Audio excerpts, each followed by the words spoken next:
Let's bring in Steve Forbes, Forbes Media Chairman. What do you make of this? You know, another one of those people who's going to pull up the ladder behind him.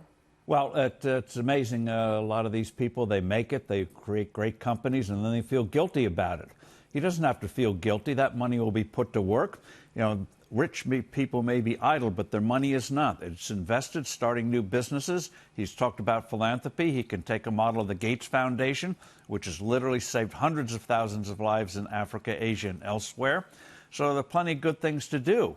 And you can't do these good things without resources, what we call capital. That's what makes the system work and enable people to get a higher standard of living. Yeah, I mean, it might have to do with PR without question, because if you look at Mark Zuckerberg channeling his inner anti-billionaire, it might have to do with Elizabeth Warren, who called him out at a campaign event in Nevada. Listen to this one. What we need is a president with the courage to enforce the antitrust laws, break them up. And yes, Mark Zuckerberg, I'm looking at you.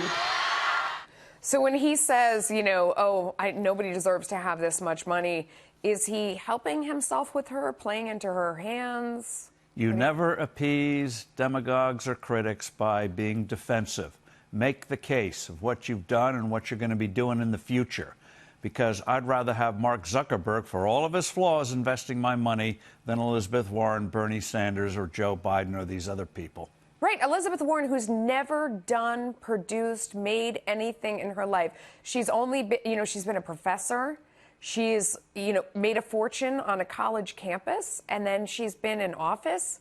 I mean, Mark Zuckerberg has met a payroll. He's dealt with ups and downs. It just is astonishing to me that he would be kowtowing. At the same time, for her, Zuckerberg and Sandberg for that account are really unpopular right now. So making them whipping children kind of makes sense. Yes? Well, yeah, they always have to find villains. The Democrats don't have much to go with except higher taxes and government running everything, which we should have learned from the Soviet Union does not have a good end. And he should be willing to hit back. I don't know who advises him, but be proud of it. In 2012, Melissa, Mitt Romney came across as defensive about his equity career, and it hurt him. Trump, by contrast, was the opposite. So defend, if you believe in it, defend it. And to make the case that this is how you get a higher standard of living, and the things that Elizabeth Warren and others are proposing will hurt the very people they purport to want to help. Are you amazed at how many people it appeals to, though, when she talks about confiscating wealth in a country that is supposed to be built on, that American spirit, the American dream, entrepreneurism? Well, even though we've had 2.5 years of economic growth for the first time in a generation, people still really don't believe in it yet. They don't believe that we're really on the right track again. They're still uncertain. And so the free enterprise system, even though it was government errors that caused the disaster of 2008, free markets get the rap for it. And so it's not surprising. You saw this in the 1970s with the great inflation, the 1930s, even going back to the 1890s.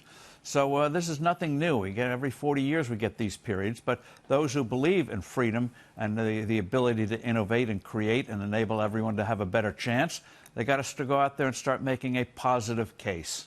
Steve, thank you. Always brilliant. Appreciate it.